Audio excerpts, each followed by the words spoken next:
sọ fún ṣerere kó máa ṣerere lọ àní ẹ wí fún ṣìkàṣìkà kó má gbàgbé ẹ̀san nítorí ire ló pé ìkà ò pé ẹni bá sì gbèbù ìkà ọmọ rẹ̀ á jẹ níbẹ̀.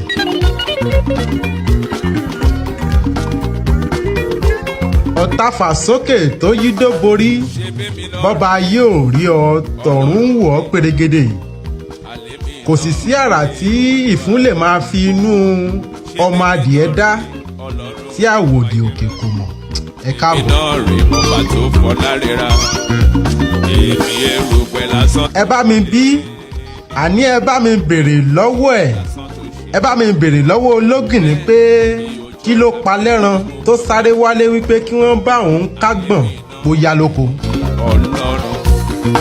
ẹ máa pẹ̀tù sí nínú ẹ tètè bá mi pẹ̀tù sí nínú bí ọ̀nà kan bá wà tẹ́ tún lè fi bá a sọ̀rọ̀ ẹ mà tún bá a sọ ọ́ kó má lọ jẹ́ ẹ̀fún tàbí èdì ìyẹn ajá tó ní lónìí lòun yóò wọlé tọ̀ ẹkùn láti bá a jíròrò. wọ́n fi ra tùpà tó wá dájú tán lọ́wọ́ ọlọ́run ṣe bí wọ́n náà ló bá mi ṣe. èyí náà mo fi ń kí wa káàbọ̀ sórí ètò yín ètò wa Soul on the Air àwa tá a lọ lọ́sẹ̀ tó kọjá náà la tún padà lọ́sẹ̀ yìí ìdí nìyí náà tá a fi ń dúpẹ́ lọ́wọ́ ọlọ́run àbẹ́ẹ̀mọ́ gbọ́ bórin ó ṣe ń dún ni orin ọpẹ́ ni o ẹ̀yin náà ẹmújó mi tẹ̀wá. iná rẹ̀ olúwa èmi náà rẹ̀ olúwa èmi náà rẹ̀ olúwa èmi náà rẹ̀ olúwa mo wá dúpẹ́ oore àtọ́jú. lẹ́yìn ọpẹ́ náà látùmọ̀ dá sílédùà ọba tó dé mí èmi àti yín sí títí di ọjọ́ tòní èsìkẹ́ ẹ̀nùnáyọ̀ wà nínú ilé agbára ń bí òun náà lọ́wọ́ bọ́tìnì Anthony Jimoh wọ́n jọ wà papọ̀ náà ní Olúwaṣẹ́gun Agànnà Shedrack Fresh òun náà wà nínú ilé agbára níbí èmi ọmọ yín náà ní o Olúwaṣẹ́gun Fáṣọlá náà lẹ́ ń gbóhùn ẹ̀ kété. mẹ́gà kí ni mo kún sọ béèyàn ò bá dúpẹ́ ṣe bá láì borí èèyàn ni. bẹ́ẹ̀ni. ẹ káàbọ̀ lẹ́ẹ̀kan sí i. àwọn tó ṣáájú wa lọ wọ́n ti kú. agbo ọgbọ́n náà là ń lọ báyìí gẹ́gẹ́ bẹ́ẹ̀ tí mo bá ti mọ́ ń ṣe ètò yìí lọ́jọ́ mẹ́jọ kí la fẹ́ fi gbára wa nímọ̀ràn lónìí àní kí la tún fẹ́ bára wa sọ ní ọ̀sẹ̀ tòní ẹ wò kí n tó mọ̀ tẹ̀síwájú ẹ jẹ́ ń gbé orin Shedrack Fresh sókè náà tó pè ní ire ayọ̀ mò ń padà bọ̀. Anytime I call God, He answer me. Anytime I seek Him, I see Him. That is why I love Him every day. That is why I'm asking for ire ayọ̀. Anytime I call God, He answer me. Anytime I seek Him, I sing. That is why I love Him every day. That is why I'm asking for ire ayọ̀. Ire o, ire ayọ̀. Ire ayọ̀. ẹ wò ẹ káàbọ̀ padà sórí ètò ire ayọ̀ náà lẹ́ ń gbọ́ yẹn láti ẹnu Olúwaṣẹ́gun Agànnà Shedrack Fresh. lónìí lábala agbọ̀gbọ́n kí la fẹ́ bára wa sọ ìgbà àti àkókò táwọn olóyìnbó ń pè ní time zone. ǹjẹ́ ìwọ mọ̀ wípé ìgbà láyé ǹjẹ́ o mọ̀ wípé àsìkò láyé tá a wà yìí ṣá ìfònídòní ìfọ̀ládọ́la ló mú ọ̀pọ̀lọpọ̀ sọ àkókò rẹ̀ nù. àsìkò bíbí wà àsìkò sísọ̀rọ̀ àsìkò oúnjẹ àsìkò iṣẹ́ àti bẹ́ẹ̀ bẹ́ẹ̀ lọ bójúmọ́ bá mọ́ ọ̀yẹ́ á là pérégedé. Bójúmọ́ bá wá mọ́ tán á ní a ti wà ní òwúrọ̀. Bẹ́ẹ̀ ni ọ̀sán a máa gbáradì láti wá. Bí ọ̀sán bá wá lọ tán alẹ́ á tún dé. Báwo ni ìwọ ṣe ń lo àsìkò rẹ? Ǹjẹ́ ò ń lò dáadáa bí? Jẹ́ kí ìdáhùn yìí kó máa rókì lọ́kàn rẹ báyìí. Àwọn ohun gidi tó lè mú ayé rẹ dára wà nílẹ̀ tó yẹ kó fi àkókò rẹ ṣe.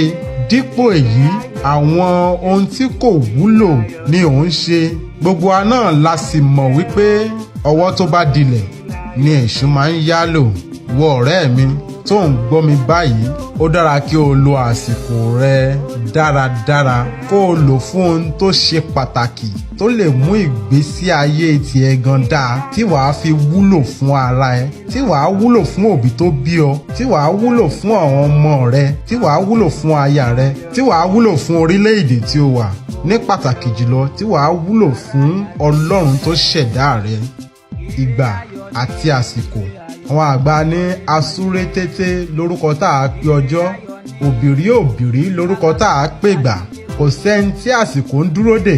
Àwa náà la gbọ́dọ̀ mọ lé àsìkò wa mú, ká sì rí dájú pé a lo àsìkò wa fún ohun tó dáa. A lo àsìkò wa ní àsìkò tó yẹ ká lò, ká má bàa kábàámọ̀ ẹ̀ ní ìgbẹ̀yìn.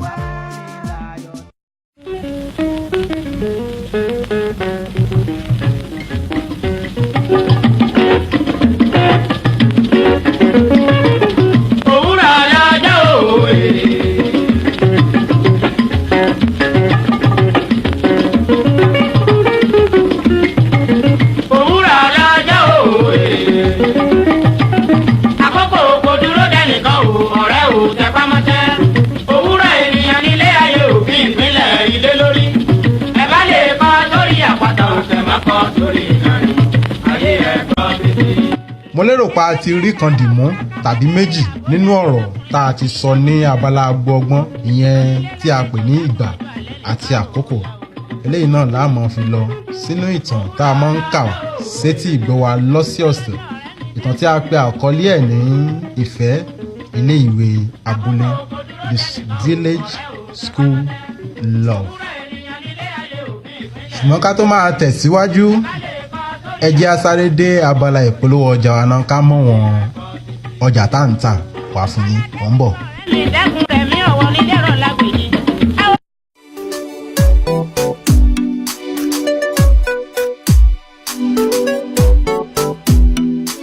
E-Sharp on the beat.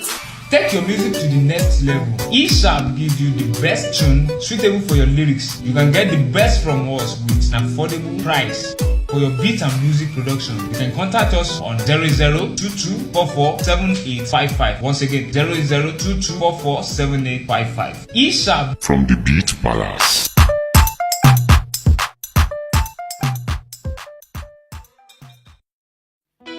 Look out every time with the latest style. Soul Heritage Classic Fashion, the expert of English and native wear such as blazer suit jacket, wedding gown, senators wear, agbada, dansiki, and many more. At Soul Heritage Classic Fashion, we care for your good looking.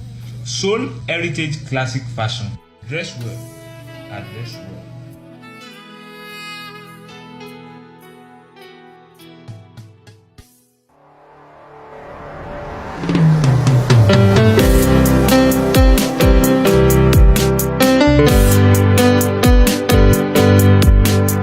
Ẹ káàbọ̀ padà láti ọjà. A máa tẹ̀síwájú báyìí nínú ìtàn náà. Ibi tá a bá dé lọ́sẹ̀ tó kọjá náà láti máa tẹ̀síwájú. Ibi tá a bá dé lọ́sẹ̀ tó kọjá, òun ni ibi tí wọ́n ti gbé Ọlá dìgbàdìgbà lọ sí ilé lẹ́yìn ìgbà tí bàbá àgbẹ̀ ran ìyá rẹ̀ lọ́wọ́ láti du ẹ̀mí rẹ̀. Ẹ jẹ́ á máa tẹ̀síwájú báyìí. Àjàlá tí ń ṣe bàbá Ọlá ṣẹ̀ṣẹ̀ dé láti oko ni ó rí ohun tí ó ṣẹlẹ̀ ní ilé rẹ̀. Ara rẹ̀ gbóná, omi ẹkún fẹ́rẹ̀ẹ́ jáde lójú rẹ̀ nítorí Ọlá yìí nìkan náà ni ọmọ tí Elédùà yọ̀ǹda fún wọn. Lẹ́sẹ̀kẹsẹ̀ ni ó gbé e lọ sí ọ̀dọ̀ oníṣègùn ìbílẹ̀ kan tí orúkọ rẹ̀ ń jẹ́ Tanímọ̀lá. Àjàlá kókókó Tanímọ̀lá Tanímọ̀lá Tanímọ̀lá, ta ni o, ẹ wọlé. Bí wọ́n ti wọlé tí Tanímọ̀lá rí wọn ni ó sáré tẹ́wọ́ gbà wọ́n. Ní àsìkò yìí Ọlá ti wà ní ojú ikú nítorí kò lè sọ̀rọ̀ mọ́ rárá. Èyí ni Tanímọ̀lá rí tí ó sì fi kọ́kọ́ du ẹ̀mí rẹ̀ náà nípa fífún un ní àwọn oògùn ìbílẹ̀ tí yóò tètè dá ẹ̀jẹ̀ padà sí ara rẹ̀. Lẹ́yìn ìṣẹ́jú díẹ̀ ojú Ọlá wálẹ̀ ṣùgbọ́n kò tí ì lè sọ̀rọ̀ tàbí kí ó gbé ara nítorí kò sí okun nínú rẹ̀ mọ́ rárá. Ṣùgbọ́n Tanímọ̀lá kò dá ọwọ́ ìtọ́jú dúró. Tanímọ̀lá, ẹ ṣàlàyé fún mi kí ló ṣẹlẹ̀, báwo ló ṣe ṣẹlẹ̀? Àjàlá, ṣé bí mo ti dé ilé ni wọ́n ṣàlàyé fún mi pé pàkúté olóró burúkú kan ni ọmọ mi ti ẹsẹ̀ bọ̀ lóko láìmọ̀. Tanímọ̀lá, ẹ máa dúpẹ́ lọ́wọ́ Elédùà pé ẹ tètè dé ibi, bí ò ṣe bẹ́ẹ̀ omi ìbá tẹ̀yìn wọ̀gbìn lẹ́nu. Àjàlá, Aríyìíkẹ́, bàbá àgbẹ̀, àwọn mìíràn tí wọ́n tẹ̀lé wọn dúpẹ́ fọ́lọ́run. Bẹ́ẹ̀ ni ìtọ́jú ẹsẹ̀ rẹ̀ ń tẹ̀síwájú ní gbogbo ìgbà. Lẹ́yìn ọ̀sẹ̀ mẹ́ta Tanímọ̀lá ti gbìyànjú lọ́pọ̀lọpọ̀ níwọ̀nba tí agbára rẹ̀ ká. Ara Ọlá ti mú okun dáadáa ó sì ti lè jókòó jẹun. Ṣùgbọ́n ojú ọgbẹ́ náà kò tí ì pajúdé rárá. Ṣe ni ó tún dàbí ẹni pé ó tún fẹ̀ sí ni. Ní ọjọ́ kan Aríyìíkẹ́ gbé oúnjẹ wá fún ọmọ rẹ̀ Ọlá. Ìyá mi, ẹ ṣé o, mo dúpẹ́ fún àdúrótì yín, mo sì dúpẹ́ fún ìyá rere tí ẹ jẹ́ sí mi nítorí ẹ ò fi mí sílẹ̀ rárá. Ṣùgbọ́n ṣé bí màá ti wà nìyí ni? Ẹ sáà mọ̀ wípé ọludé wa ti ń lọ sópin díẹ̀díẹ̀. Aríyìíkẹ́, ọmọ mi, má ronú o, ara rẹ̀ á yá láìpẹ́ láì jìnnà. Ṣáà ti pa ọkàn rẹ pọ̀ sójú kan. Ọlá, ohun tí mò ń sọ kò yé yín ni. Ẹ wo ẹsẹ̀ mi, kò tíì sí àyípadà kankan síbẹ̀, kò sì sí ìdánilójú wípé ẹsẹ̀ yìí yóò sàn kí a tó wọlé fún sáà mìíràn. Ìyá mi. Ọlá bú sẹ́kún. Ìyá rẹ̀ fà mọ́ra ó sì sọ àwọn ọ̀rọ̀ ìgboyà àti ìgbàgbọ́ fún un. Àkókò àti wọlé padà sí ilé ìwé ti súnmọ́. Bẹ́ẹ̀ ni ọkàn Ọlá kún fún ìbànújẹ́ lọ́pọ̀lọpọ̀. Ojoojúmọ́ ni ó fi máa ń sun ẹkún. Ọjọ́ ìwọlé tó wà yìí gbogbo akẹ́kọ̀ọ́ ti padà sí ilé ẹ̀kọ́ ṣùgbọ́n Ọlá kò ní àǹfààní láti bá wọn wọlé nítorí àìlera ẹsẹ̀ rẹ̀. Ní òwúrọ̀ ọjọ́ ìwọlé ilé Tanímọ̀lá ni Ọlá ṣì wà. Ó ń wo àwọn akẹ́kọ̀ọ́ ẹgbẹ́ rẹ̀ láti ojú fèrèsé tí wọ́n ń lọ sí ilé ìwé. Ìrònú tún dorí rẹ̀ kodò ṣùgbọ́n kò sí ohun tí ó lè ṣe. Lẹ́yìn bí ìṣẹ́jú mélòó kan Aríyìíkẹ́ wọlé wá. Ní ọkàn rẹ̀ ó mọ̀ wípé orí ìrònú ni ọmọ òun wà. Kò sí ohun tí ó lè ṣe ju wípé kó sáà rọ̀ ọ́ náà lọ. Ìròyìn ohun gbogbo tí ó ṣẹlẹ̀ dé ilé ìwé rẹ̀ nítorí irú ọmọ tí Ọlá jẹ́. Ọ̀gá ilé ìwé pe ìpàdé àwọn olùkọ́ láti wá ọ̀nà ìrànlọ́wọ́ fún Ọlá. Bí ọ̀gá àti àwọn olùkọ́ ti parapọ̀ fún ìpàdé, ọ̀gá ilé ìwé ló kọ́kọ́ sọ̀rọ̀. Tadbi. Okay. Sense on the beat. Soon everything gonna be alright. Make or keep or flying skies. Every time Baba God in my side. You know my enemies a pop fight. I don't get it, you don't get it. The way that you moving, you can never get it. Making progress every day, they can never get it. They can never get it, they can never get it. I don't get it, you don't get it. The way that you moving, you can never get it. Making progress every day, they can never get it. They can never get it, they can never get it. Every day when I wake up, Baba put it lies on me.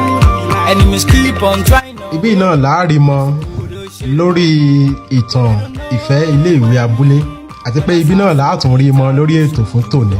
Ẹ bá fẹ́ pè wá fún ìkéde tàbí ìpolówó ọjà yín ẹ lè pè wá sórí àwọn nọ́mbàs wọ̀nyí 07068984781 07068984781 tàbí kẹ́ ẹ pè 08022447855 08022447855 bẹ́ẹ̀ bá ṣe ń tẹ̀ sí tààràtà ní sòsí ni ó mọ wá sọ́dọ̀ wa tá a sì jọ sọ̀rọ̀. Tadbi nìyẹn, Jimoh Anthony Tadbi, I don't get it. ẹ ṣeun o fún àdúró tiyín, ẹ ṣeun fún ìfẹ́ tẹ́ ẹ ní sí wa. A mọ̀ tún wá lọ́sẹ̀ tó ń bọ̀, àwa náà láàmọ̀ wá, ẹ̀yin náà láàmọ̀ dé bá. Ezekiel Ọ̀nàdára lọ́rọ̀ bọ́tì mi, Jimoh Anthony ó wà ní ìbàyí, Olúwaṣẹ́gun Àgànà àjọ péjú ṣe ni. Èmi á mọ̀ ní bá a bá jọ gbà wípé ọ̀dọ̀ aṣẹ̀dá ni gbogbo wa ti yàn pín, àní bí ìgbà gbogbo wa bá gbé pé ọ̀dọ̀ Elédùà náà ni gbogbo wa ti yan àyànmọ́ wa, ṣé nǹkan náà la yàn bí? Torí ìdí èyí, ẹ má jẹ́ àwọ̀ ago aláago sáré, ẹ má jẹ́ àwọ̀ àsìkò alásìkò ká fi gbé ìgbésẹ̀ tiwa, ẹ má jẹ́ àgbégbésẹ̀ méjì lẹ́ẹ̀kan ṣoṣo, ẹ jẹ́ á máa ṣe ohun gbogbo ní pẹ̀lẹ́ tùbà. Títí ọ̀sẹ̀ tó ń bọ̀ tá a mọ̀ pàdé, Olúwaṣẹ́gun Fáṣọlá lórúkọ mi, ó dàbọ̀. All your hidden review, clearly I can see it. Fill up in the sky, fill up in the air. Take it all to sight, take it all to flare. You can even see it's every time I flex out. You gonna see me on the street. And you keep